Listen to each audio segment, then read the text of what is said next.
हमारे ऐसे हबाब जो दिन सीखने के ख्वाहिशमंद हैं, लेकिन वो किसी गुमराह सोशल मीडिया स्कॉलर के हाथों चढ़ गए और उसने पहले से जो उनकी खुश अकीदगी थी उसे भी खत्म कर दी है। किसी एक मौजू पे एक आयत रटा दी है, एक हदीस रटा दी है, तो अब वो उलमा के साथ बहसें कर रहे हैं, अवामुन्नास के साथ बहसें कर रहे हैं, और यही सूरत इस वक्त हर जगह हमें नजर आ रही है। बिस्मिल्लाहिर्रहमानिर्रहीम, अस्सलामु अलैकुम वरहमतुल्लाहि वबरकातुहू। हमारा दीन इस्लाम कुरान शरीफ और हदीस मुस्तफ़ा सल्लल्लाहु अलैहि वसल्लम पर मुश्तमिल है, और फिर कुरान और सुन्नत की वो तशरीह काबिल एतबार है जो उम्मत के मुत्तफ़क़ अलैह आइम्मा ने की है। आइम्मा ने फ़ुक़हा ने कुरान और हदीस को समझाने के लिए बेमिसाल खिदमत सर अंजाम दी हैं, और पूरी उम्मत उनकी शुक्रगुजार है और उनकी खिदमत से क़यामत तक फ़ायदा उठाती रहेगी।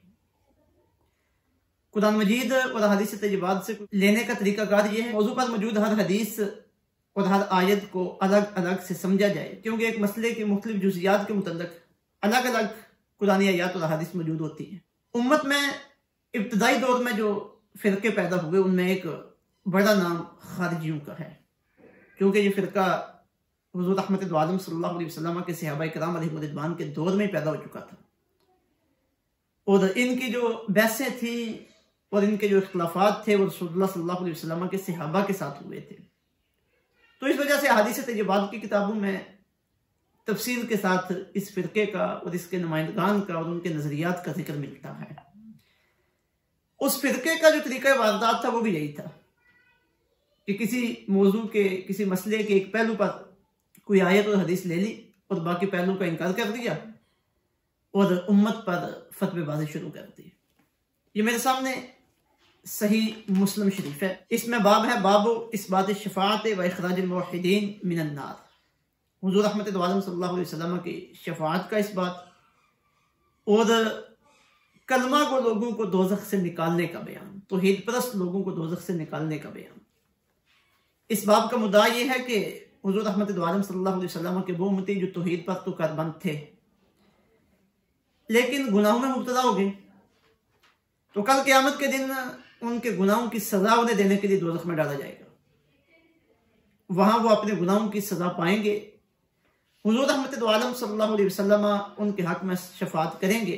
अल्लाह रब्बुल इज़्ज़त उनकी शफ़ाअत को कबूल करके उन्हें दोज़ख से निकाल कर जन्नत में दाखिल फरमा देंगे। इस बाब की हदीस नंबर 381 में इसी तरह का एक दिलचस्प वाक़या बयान किया गया है, जिसमें हमारे लिए हिदायत के बड़े पहलू मौजूद हैं, और बिलखसूस वो लोग जो कुरान की किसी एक आयत को या हदीस को लेकर बैठ जाते हैं और फिर उम्मत पर मुख्तलिफ किस्म की फतवेबाजी शुरू कर देते हैं। यजीद फ़कीर अपना वाक़या बयान करते हैं, ये ताबई हैं, कहते हैं कि मेरे दिल में खारिजियों की एक बात बैठ गई कि जो बंदा कबीरा गुनाह का इर्तिकाब करे वो हमेशा दोज़ख में रहेगा। अब ये खारिजियों का अक़ीदा है कि कबीरा गुनाह का मुर्तकिब दोज़खी है और हमेशा उसी में रहेगा, जबकि इसके मुकाबले में सहाबा किराम अलैहिम रिज़वान और अहले सुन्नत व जमात का ये अक़ीदा है कि बंदा मोहम्मद जिसके दिल के अंदर कलमा तौहीद मौजूद है उसके लिए तौबा की गुंजाइश मौजूद है। गुनाह पे मर जाए तो सजा भुगतने के बाद आखिर उसने जन्नत में ही दाखिल होना है। यजीद फ़कीर कहते हैं कि खारिजियों का ये जो अक़ीदा था कि कबीरा गुनाह का मुर्तकिब हमेशा दोज़ख में रहेगा, ये मैंने सुना, किसी ने तबलीग की, तो मेरे दिल में ये बात बैठ गई। कहते हैं कि मैंने लोगों की एक जमात के साथ हज का इरादा किया और हमारे जो खारिजी साथी थे हमने ये प्लानिंग बनाई कि हज करेंगे और बाद में अपने मसले की तबलीग करेंगे। अब ये देखिए ना कि जो खारिजियों का तरीक़ाकार था वही तरीक़ाकार आज हमें अपने यहाँ भी नजर आता है। एक इलाके का कोई आदमी एक नया अक़ीदा लेके आए और पहले से जो वहाँ पे लोग कुरान सुन्नत पे अमल करने वाले मौजूद हैं, क़ायदे अहले सुन्नत पे कारबंद हैं, लेकिन जो नया अक़ीदा लाने वाला है उसे उस वक्त तक आराम नहीं आता जब तक पूरे इलाके में अपने उस नजरिए का ढिंढोरा ना पीट ले। तो यजीद फ़कीर कहते हैं कि हमने इरादा किया कि हज करेंगे और साथ अपने मसले की तबलीग भी करेंगे। कहते हैं हम जब मदीना पहुंचे, मस्जिद नबवी शरीफ में देखा कि रसूलुल्लाह सल्लल्लाहु अलैहि वसल्लम के सहाबी हज़रत जाबिर बिन अब्दुल्लाह रज़ी अल्लाह अन्हु एक सतून के साथ टेक लगा के बैठे हैं और अहादीस तजबात बयान कर रहे हैं। लोगों की एक बड़ी जमात उनसे हदीसें सुन रही है। कहते हैं कि वो हदीसें बयान करते करते यहाँ पहुंचे कि कुछ अहले ईमान भी दोज़ख में चले जाएंगे, फिर रसूलुल्लाह सल्लल्लाहु अलैहि वसल्लम की शफ़ाअत से उन्हें दोज़ख से निकाला जाएगा। कहते मेरे जहन में वो अकीदा पक्का हुआ था कि जो बंदा एक मरतबा दोज़ख में चला जाए फिर वो वापस नहीं आ सकता। तो कहते हैं कि मैंने रसूलुल्लाह सल्लल्लाहु अलैहि वसल्लम के सहाबी हज़रत जाबिर को रोका। अब ये यजीद फकीर जुर्रत कर रहे हैं कि रसूलुल्लाह सल्लल्लाहु अलैहि वसल्लम के सहाबी को हदीस बयान करते हुए टोक रहे हैं। अब अंदाजा लगा लें अपने गिरदो पेश में कि आज छोटे छोटे बच्चे किस तरह उलमा के ऊपर हमलावर होते हैं और उनकी जुबानें किस तरह खुली हुई हैं उलमा के मुकाबले उन पर तनकीद करने में। कहते हैं मैंने उन्हें रोका। फ़कुल्तु लहू या साहिब रसूलिल्लाह मा हाज़ल लज़ी तुहद्दिसून, क्या बयान फरमा रहे हैं? वल्लाहु यक़ूलु इन्नका मन तुदखिलिन नार फ़क़द अख़ज़ैता। अल्लाह ताला इरशाद फरमाते हैं कि जिसे दोज़ख में डाल दिया गया वो तो रसवा हो गया। और कुरान शरीफ में अल्लाह ताला के इरशाद गिरामी है कुल्लमा अरादू अन यख़रुजू मिन्हा उईदू फ़ीहा। जहन्नमी जब जहन्नम से निकलने का इरादा करेंगे तो उन्हें दोबारा जहन्नम में डाल दिया जाएगा। तो मैंने कहा देखो आप कुरान शरीफ की आयात के खिलाफ हदीसें बयान कर रहे हैं। तो हज़रत जाबिर रज़ी अल्लाह ताला अन्हु वो मुझे फरमाने लगे अतक़राउल कुरान, क्या तूने कुरान पढ़ा है? कुल्तु नाम, मैंने अर्ज़ किया हाँ मैंने कुरान पढ़ा है। क़ाला फ़हल समिअता बिमक़ाम मुहम्मद सल्लल्लाहु अलैहि वसल्लम यानी अल्लज़ी यबअसुहुल्लाहु फ़ीह।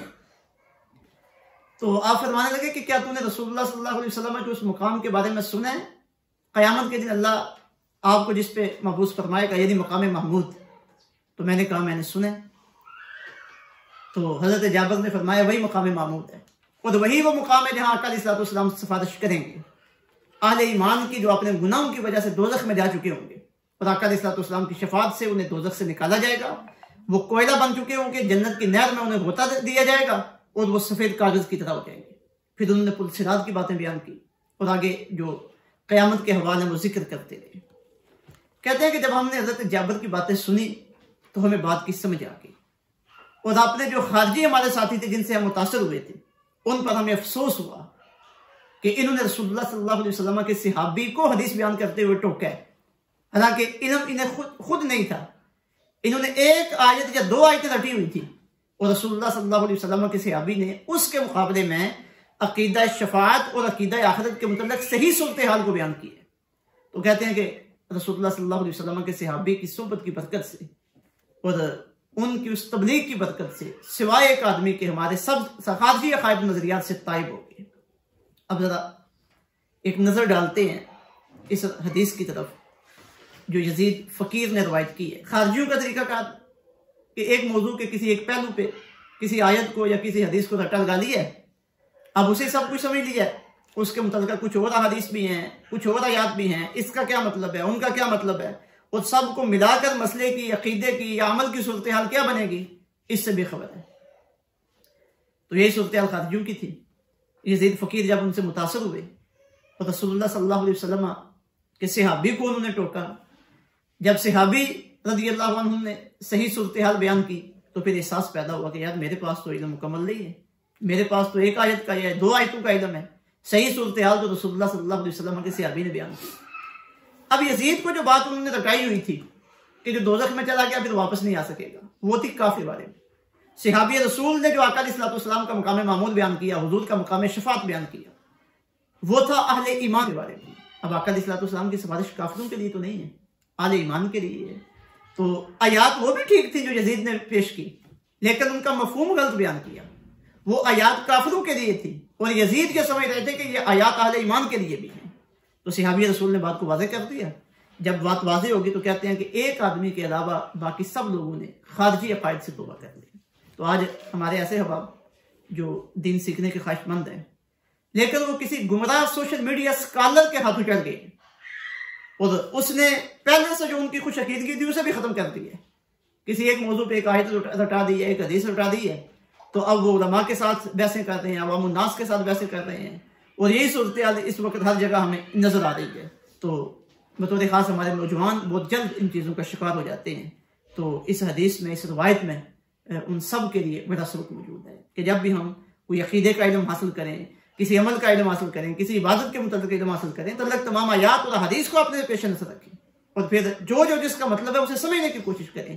कहीं ऐसा ना हो कि किसी आयत का या किसी हदीस का हम गलत मफहूम और मतलब समझ बैठें और फिर आगे लोगों को समझाना शुरू कर दें और हमारी दुनिया भी तबाह हो जाए और हमारी आखिरत भी तबाह हो जाए। बतौर खास नौजवान साथियों को इस तरफ बड़ी तवज्जो करने की जरूरत है।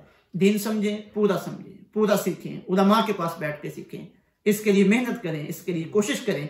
अगर नहीं कर सकते तो काबिल एतमाद अहले इल्म जो आपको बातें बताते जाएं उन पर अमल करते चले जाएं। इसी में बेहतरी है, इसी में आफियत है। अल्लाह रब्बुल इज्जत समझ की और अमल की तौफीक अता फरमाए। वमा अलैना इल्ला अल बलाग।